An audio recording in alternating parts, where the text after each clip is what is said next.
It's tourney time in Happy Valley. And from one of the most historic atmospheres in college volleyball, we welcome you to Rec Hall on the campus of the Penn State University here in University Park State College, Pennsylvania, where the #1 seeded Nittany Lions in this quadrant of the bracket get ready to take on the champions of the MEAC, Delaware State, and the Hornets this evening here from Rec Hall. Kasey Kreider, Jack Raczynski, welcoming you into ESPN Plus's coverage of the first round of the NCAA Women's Volleyball Division I Championship for 2024. And Jack, when breaking down this matchup, of course, Penn State coming in off their most successful season in at least 7 years, their most successful under head coach Katie Schumacher-Cauley, where they won a share of the Big Ten title with a big win last Friday over the Nebraska Cornhuskers. Now, this Nittany Lion team finds themselves 6 wins away from a potential national championship. Here's O'Neal now, trying to shake and bake a little bit on that far side. Back up top to Kayla Abernathy. She's going to crash in toward the cage, and Kayla Abernathy gets in on the scoring as well for Penn State, coming downhill in a hurry, and she finds Twine. Jess Merzick will need to go on a run. 1 set point, 1 match point saved. They need several more. Played up by Klicka. Nice set from Fairbanks. Vasquez Gomez for the win! Pick prevails, and the #1 team in the nation stays unbeaten and keeps on sweeping. Now they'll get up to the center circle and across midfield. It's Jordan Fusco. And now in a foot race, here's Caitlin McBean. McBean will get a touch on it, and McBean will fire it in for the score. Caitlin McBean does it again for the Nittany Lions and gets the first goal of the evening on the board. It's 1-0 Penn State with 41:20 to go in the game. The all-time record here in Beaver Stadium for the first time, cresting over the 111,000 mark. They rise as one on 3rd and 8. Howard in the shotgun. He's got Henderson to his left. 3 receivers left. Jeremiah Smith, lone receiver outright, matched up on Jalen Kimber. Beaver Stadium is shaking. Howard trying to change the play. Communicate with Henderson. He'll shift to the right hip. Howard takes the snap. Drops back. Steps up. Howard is brought down. Abdul Carter. It's the season of the sticks. And he makes the play to force an Ohio State punt. Mosley gets it back up top to Finley. Finley on the offensive zone. His shot wide left of Grannon in the cage. From our vantage point, Wisconsin trying to keep it in the zone. Can't do so. Now here's Jared Crespo. Odd man rush for Penn State. Crespo working his way in and scoring. Ball's going to be spotted at the 4. It's on the far side. Hash mark. Aller in the shotgun, running back to his left.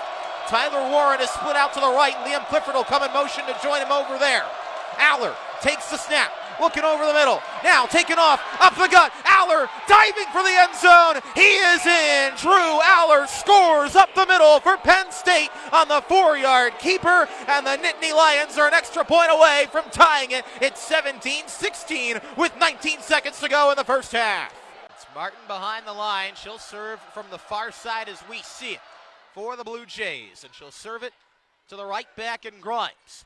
Here's Hannah, left side swing, kept off the floor by Sis. It's going to lead to a joust. Comes back on the Penn State side. Grimes will set up Merzick to attack a D-ball. She took some speed off of it. Creighton keeps it off the floor. Swing for the back row, played by Penn State. Now here's Hannah, left side off the block, kept up by Breisinger. Bump set Bilanovic, left side Sis, denied!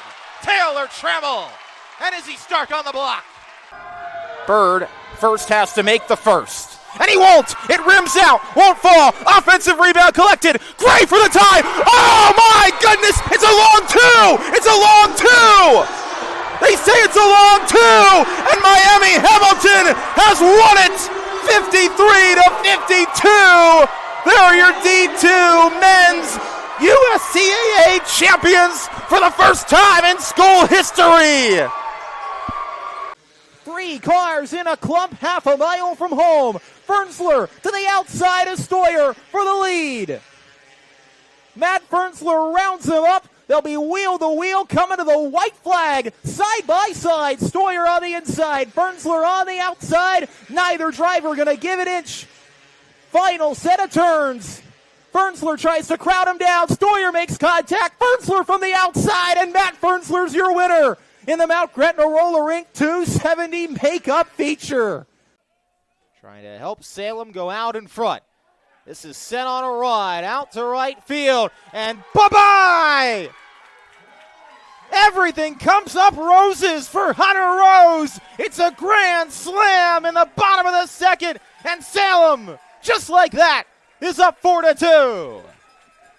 Rupert, Turner, P.O. Schmidt, the first two rows through the Windshield World Start Zone. 7 laps remaining for $15,000. P.O. trying to squeeze Turner back to turn 1. Roselli going for a slider for second. P.O. back through the middle and gets to the top side, but here comes Trevor Klein.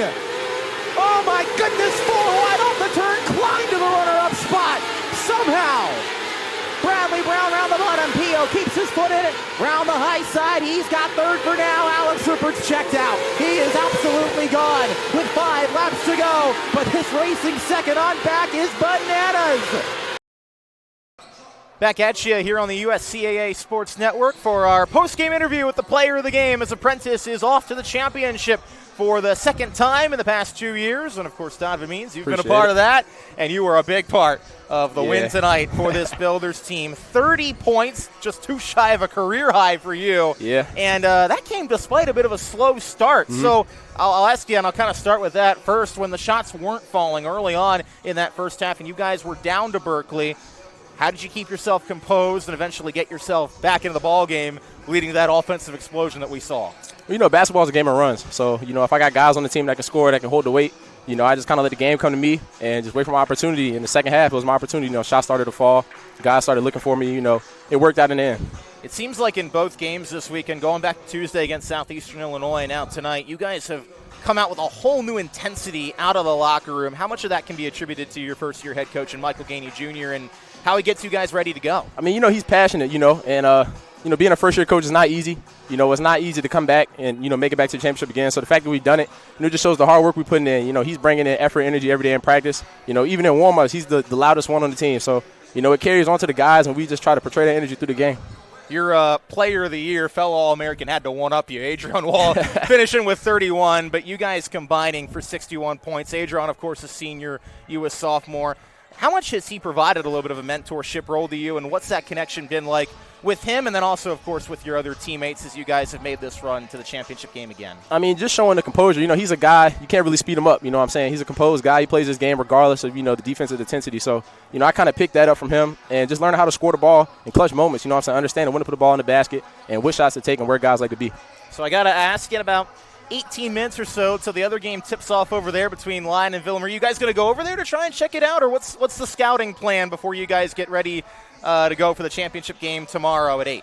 Definitely film. We might try to make it over there depending on, just the situation. But, yeah, if we can get over there and watch them, it would be a great opportunity to just, get a look at them early, see them live in game. But if not, definitely film.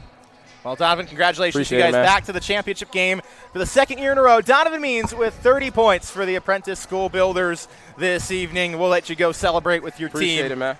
Congratulations on a great performance.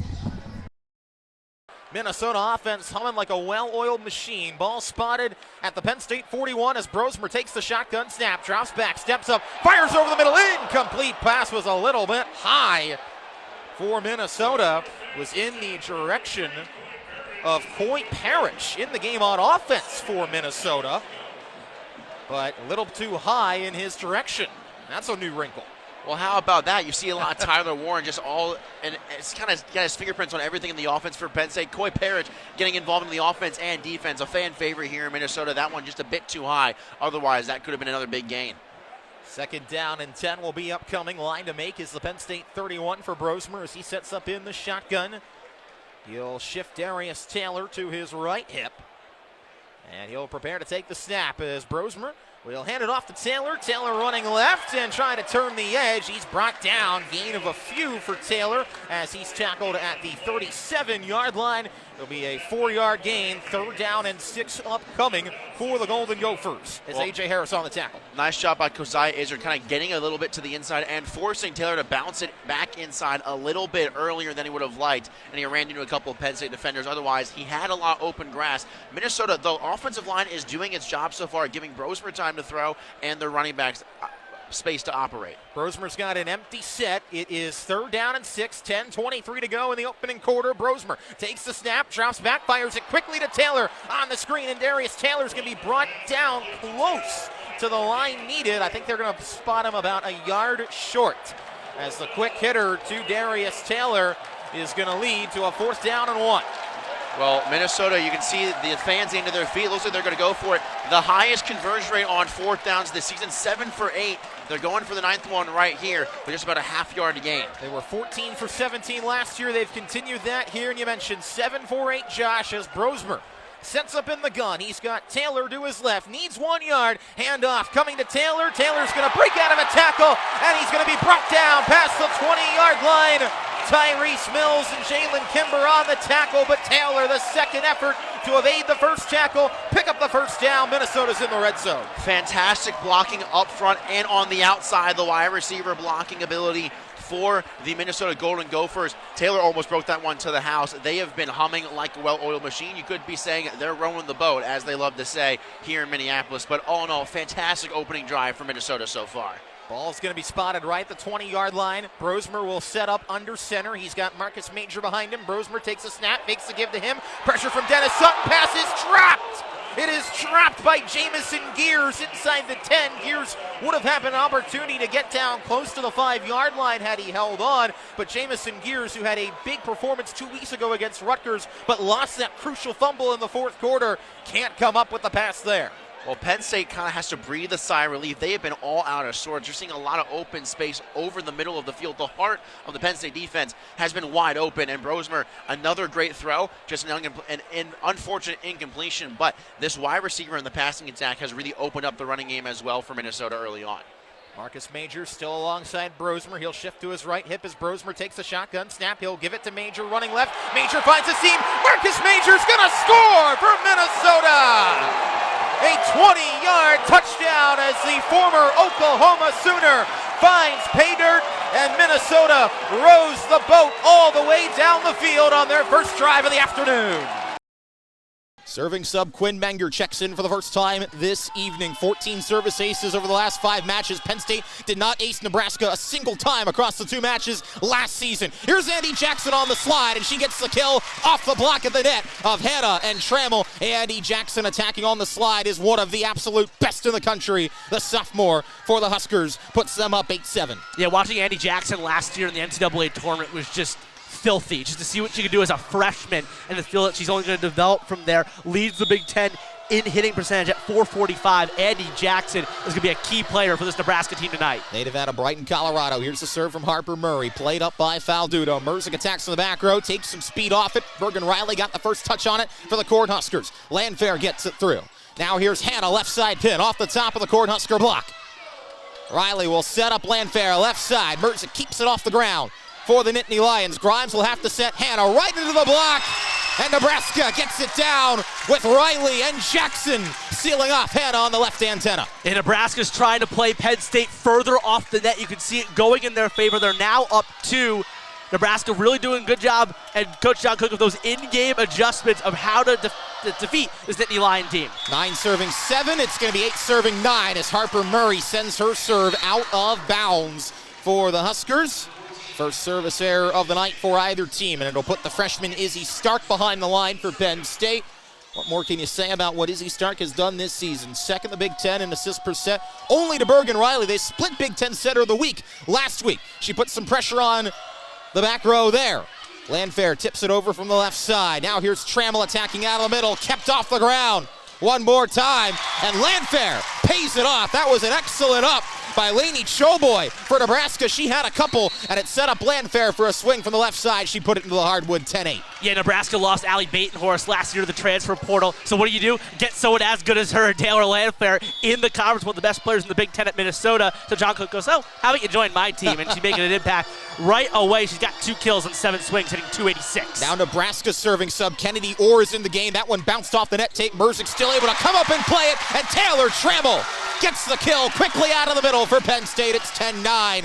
Penn State back within 1. Perpendicular set from Izzy Stark, and you got Taylor Trammell just winds up, blasts it. You're not stopping that. I don't care who you are in the entire country. Taylor Trammell absolutely lethal from there. Trammell's offense has come alive in 2024, always known as a bit more of a defensive middle blocker. You wouldn't know it the way she's played this season. Cam Hanna with the serve. Tough pass from Murray, but Landfair able to get it down in front of the end line for Nebraska. Bergen Riley did a nice job to corral the first contact that was coming quickly to her and set up Landfair in a perfect window to get the kill.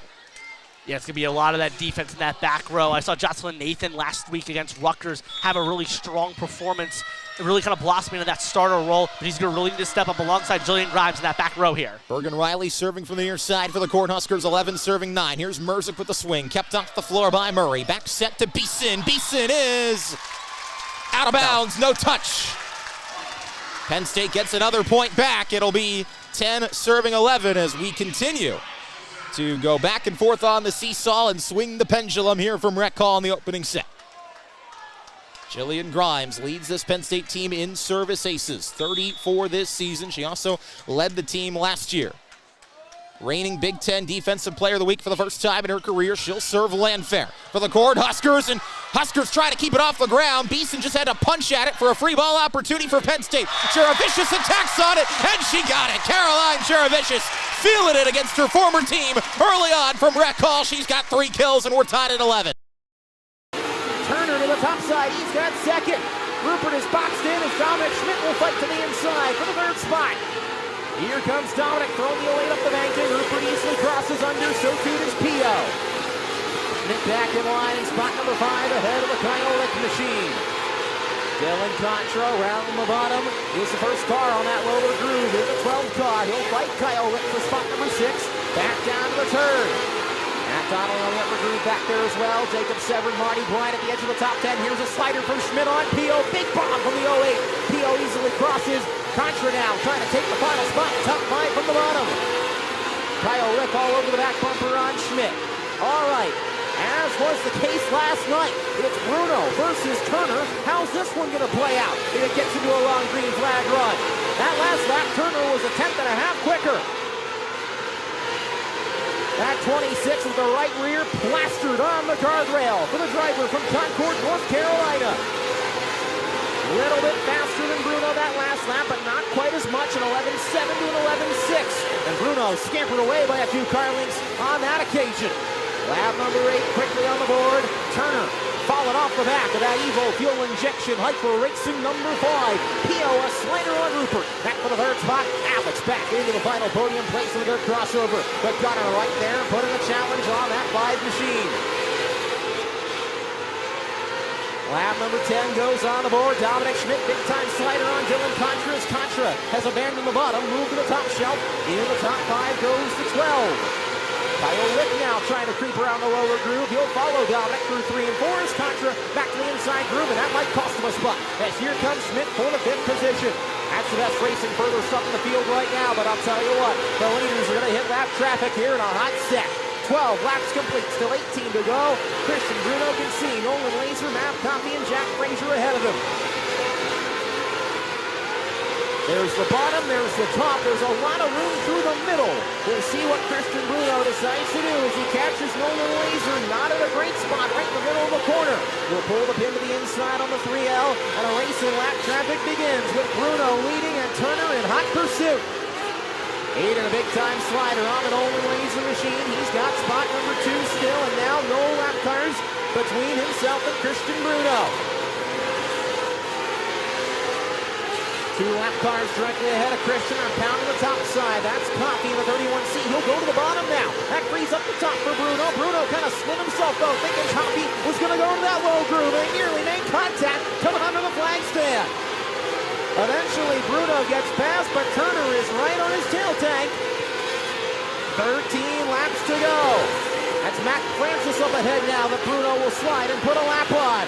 Francis going to battle back to the inside, but Bruno's got the preferred groove now in engine number 5. Aiden Turner still stalking Christian Bruno with 12 laps remaining. Oh, Bruno slipped up off of 2. This could be Turner's chance. Down to turn number 3. Here's the slider from Aiden Turner for the lead. Bruno back through the middle. Turner, rinse, repeat, and recycle. Won't get to the top, and Bruno holds on. Coming to 10 to go.